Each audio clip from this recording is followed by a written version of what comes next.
Hey, what is up, you guys? This is Eric with OzoneTCG. Here we are looking at a Handtrap tier list for the new February 7th, 2022 Yu-Gi-Oh! Ban list for TCG Advanced format. Before we get to the video, please be sure to like, comment, and subscribe for more TCG Advanced format content. We're also looking at some Master Duel stuff still and common charity, so stay tuned for those. Alright, let's go ahead and get on into this. So we have a couple of tiers specifically for this list. Top tier is you need to play in your deck, covers most of the matchups in the game. There's also the most of the matchups, so where a card is good in, I'd say, probably 50-75% of matches. And then top tier, of course, would probably be in 90% or close to that. Some of the matchups I would say between maybe 25 to 50%, something like that. And then the few matchups anything below 25% don't play. Slash the meme tier. Those are cards that I wouldn't even consider as cards to be played competitively at all. So yeah, let's get right into this. Not concrete terms or numbers or anything, but yeah, we can take a look at these. Alrighty, so we're going to actually start from the back. So this is Cyframe. I don't really think this is ever going to come up. I'm going to go ahead and put this in the don't play meme tier. Same with a lot of these right here. Damage Juggler, Prohibit Snake, and this is just generic, of course, as well. If your deck is, say, a Performage deck, obviously you're going to play 3 Damage Juggler. You're not going to just play none, right? This is just more generic for the format overall and for most of what you'll see and what you should be playing. Hanawada, don't need to play Gemini. Imp, don't need to play Engraver. Firecracker, don't need that. Dark Honest as well, not great. Alright, so then we're going to go ahead and go into the more well-known hand traps. First off, we're going to start with Ally of Justice Cycle Reader. Really, this is just for Drytron. I don't think you're going to see Drytron too often. I think it's going to go into the very few matchups. I don't think this is great. Yeah, I don't really see a reason to play this, but it's just for the Drytron matchup right now. Artifact Lancia, I think we're going to put this in most of your matchups because it's really good versus Phantom Knights and Sword Soul Tenyi, and the lingering tri-brigade players. All 2 of you guys left. Yeah, this card is really, really good right now, so I would definitely play it, at least in the side deck. And then Ash Blossom, you gotta play this. This card's been good for 5 years, almost now. Definitely play it. It's good versus every single deck. Really can't convince me otherwise. Yeah. Chaos Hunter, I would say this acts like Lancia, but it's not quite as good because they can play around it, especially with Fibrax combos. Fibrax into Deskbot 001 into Mecha Phantom Beast Auroradon, so they can just destroy it with the Yang Zing Synchros. I don't think this is great, but I'm going to put this into, I think, just for fairness, to put it in just a few matchups. I don't really think it's that great overall. Contact C, this card's seen very, very little play. It saw some play in B Troopers, and in 2 formats ago approximately. I don't think it's great right now. I really wouldn't side it, but I am going to also put it into the very few matchups. It is very, very niche right now, so I really wouldn't play into too much. DD Crow, I actually think this card is pretty good. This format does stop your opponent from using the Scythe combo, Scythe DPE combo. It also interrupts DPE. Honestly, I would say to put this into most matchups. I think this is a really good side deck card for this format. Alrighty. And then we have Dimension Shifter. This card is okay in most decks, but it's really good in very, not mostly played decks. Fluwanderese is the #1 deck that can play this card. They main this card. We're not really going to talk about Grenmagi. That's not a very competitive deck right now, but Fluwanderese, we're going to have a video coming out about the Battles of Chaos, probably the top 5 decks for the format. Fluwanderese is going to be in that list. I won't say exactly which spot we think it is. This card's very, very powerful. But in fairness as well, I'm going to also put it in few matchups because most decks cannot play this card whatsoever. These are also not in any order in particular. Obviously, I have to have one after the other. So I just think that it's still good. A very, very strong card when it resolves, but very few decks can be playing it. You're going to side it versus very few decks. if you're playing, 90% of the meta right now. And then Drone Lockbird. This card's okay. It did lose a lot of relevance with maybe not the death of, but definitely the hits for Lyrilusk Tri-Brigade. Hard to say right now. I think the fairest thing to say is either few or some. It's kind of in between, but I will kick it up a tier from what I think, but it's somewhere in between few and some matchups. Yeah, still strong, but I can't see you playing this too often. Then we have Effect Veiler. This card's really good. It's Effect Veiler. It's the OG of its kind of negation. I would say you're going to want to play this versus most matchups, especially, again, with the top 5 decks we're thinking of. Only deck engine that it really can't play around that plays through Veiler is Adventure Token. That's about it. Yeah, I also think, speaking of which, Adventure Token, Ghost Spell. I think this card's going to see a lot more play this format, not necessarily versus Sword Soul, versus Phantom Knights, because it negates Artifact Scythe, and it also negates Water Enchantress, because Water Enchantress says that you can add a Rite of Aramesir from your deck or graveyard. I definitely think this card is going to have more of a spotlight this format. I absolutely love this card. This is my second favorite Ghost Handtrap. So I'm going to put this in most matchups. This does cover quite a bit. It can cover some other niche options, but I don't think it's quite as strong as some of these other picks in the higher tiers. I do think it's still a very strong pick for this format. Ghost Mourner,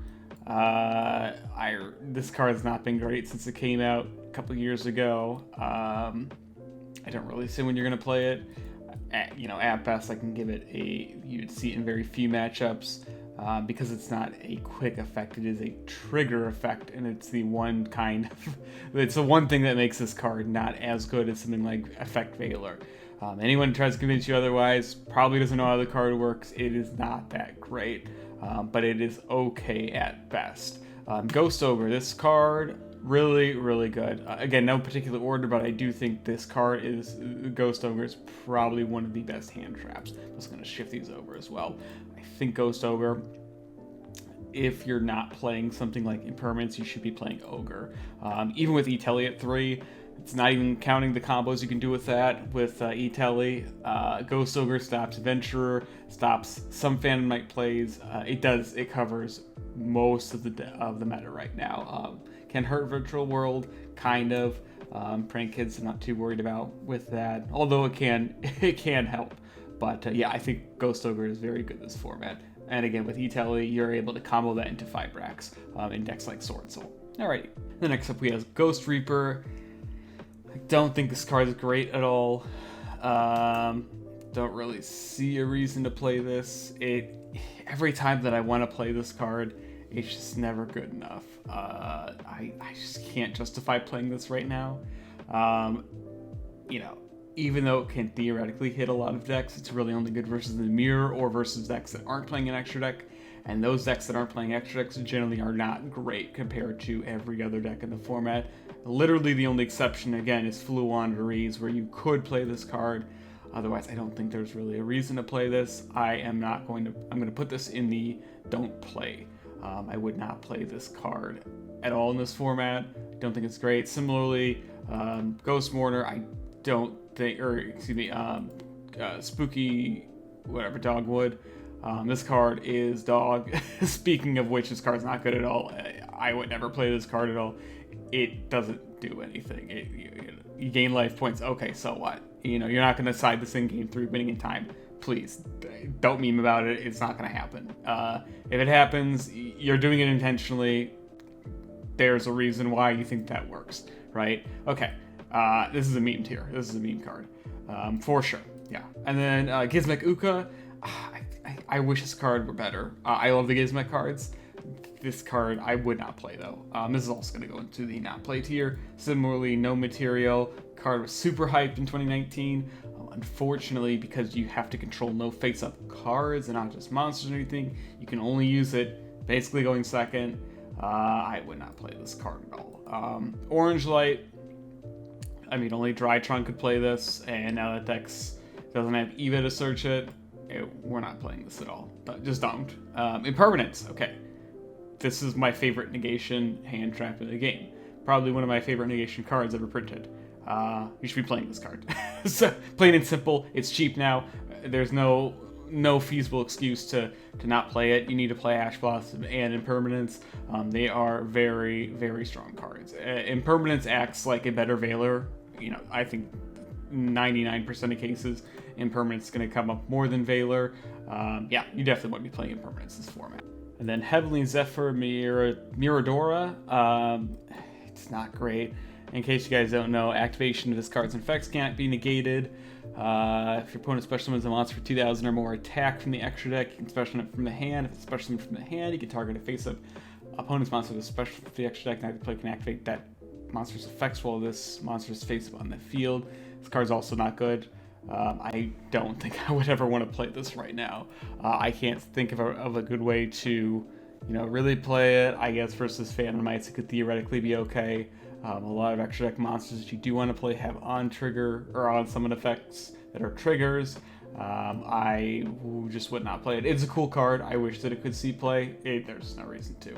Miscellaneousaurus, only dinosaurs are going to play it. There's no reason to play that. Nibiru, card's okay. At first look, Phantom Mites can usually play through it. Sword Soul usually doesn't affect them too much, or they can set up the Chaofeng board. And then versus everything else, it's really okay. I don't know how it's going to pan out. This card, has its ebbs and flows in the format. I'm going to say it's going to go into some matchups as well. Really good versus a lot of random rogue decks because a lot of them can't set up those kind of negates, which is why they are rogue at that point. But yeah, it's okay. And we'll see how the format develops. This may change. This will probably change near the end of the format as well, whether that be in May, whether that be in June, anything like that. So I hope we see it more. I like that card. We'll see how it goes. And then Fantasia, How the Mighty Have Fallen. This card is only good against some matchups, even though that a lot of decks are still playing Lynx. The reason being is that you have to have another card to actually play it. And to really use it. And when I say that, I mean it's not really effective on its own because there is a lot of non-targeting removal right now. Targeting removal is still fine. That's never going to go away. That's never going to be bad. Just the non-targeting helps. Shurag is still in the game. Even El Shadal Construct is in the game too, or you're able to chain block with trigger effects. I don't think this card's great, but I would still play it in versus some matchups. I really wouldn't stress playing this though, just because you have to have another hand trap to really make it useful, and the only hand traps are like Veiler, Ash, Ogre, and Nibiru that really make it worthwhile. Maybe even DD Crow. By that point, it's just too late. Been saying that for a while. It is what it is, but hopefully we'll see that card come up again. I think that card's really cool. Alright, and then we have Cyframe Gear Gamma. I think this card's really, really good. Very powerful effect, but it really depends on what your deck you're playing. Most decks cannot play it right now. So I would have to say that we're going to play this in few matchups. Really only Sword Soul can take advantage of this card right now, or 5-Rax combo decks. If you're playing some kind of Searcher or something, they chain Ash, you chain Gamma, cool. You get either 5-Rax because you can just link them off. In Driver, you do have to play, of course, the Brick. But yeah, card's very powerful. I just think it's only good versus some matchups right now. Alrighty, then we have Retaliating Sea. This card is okay at best right now. I don't really see this being played too often. I don't think it's going to even come up once Albaz is out because they can just recycle their banished cards, so that it just plays through that anyway. Invoke doesn't really care about this. Because you can chain, you can chain it to Invocation. It's not going to do anything at that point. I just wouldn't play this at this point. It's okay. I just think again, there's not a whole lot of stuff to say about it. If we had Max C, not that we should, but if we had it, you could play this card and search it, and then it would be much better. In the meantime, I don't think this card's very good. Yeah. Then Serapis, the Ancient and Ascended. I also love this card.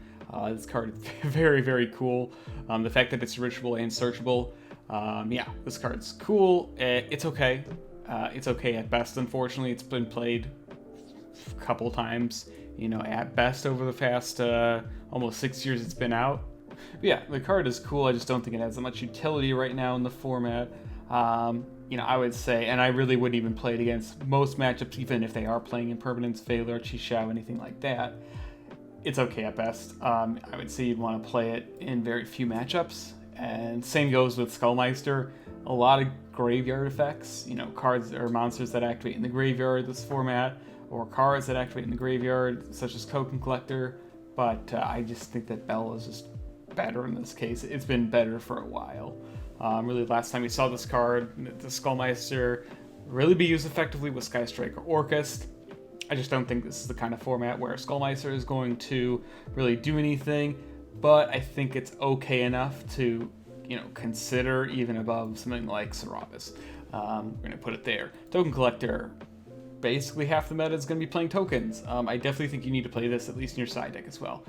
Probably above, you know, almost under Veiler and Ghost Ogre. I also think Veiler should probably be above that.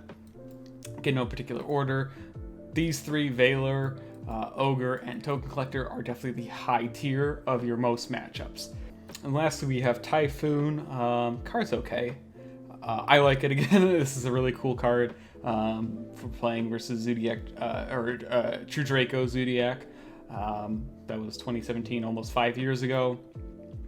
It's cool when this card's playable. It hasn't been playable for a while. I just don't see a reason to really play it either. However, with more Eldritch decks coming out, you know, coming out of the woodwork, I think this card could be okay. But for right now, I would say very few matchups as well. Just really not worth it. But yeah, so here is what I think. I mean, definitely you can see you need these cards, and a lot of them have been reprinted in Dual Devastator. You know, not saying that you should pick that up or anything, but definitely want at least play sets of all of these, you know, from some matchups and up. You definitely want play sets of all these hand traps because they're going to definitely help your deck and help your side deck. Definitely help your side deck at least, help you versus those difficult matchups. We can always do some kind of staple guide for the TCG Advanced format in the future. Let me know what you guys think, if I missed any hand traps. Yeah, let me know what you guys think. This is Eric with OzoneTCG. I'll see you guys in the next one.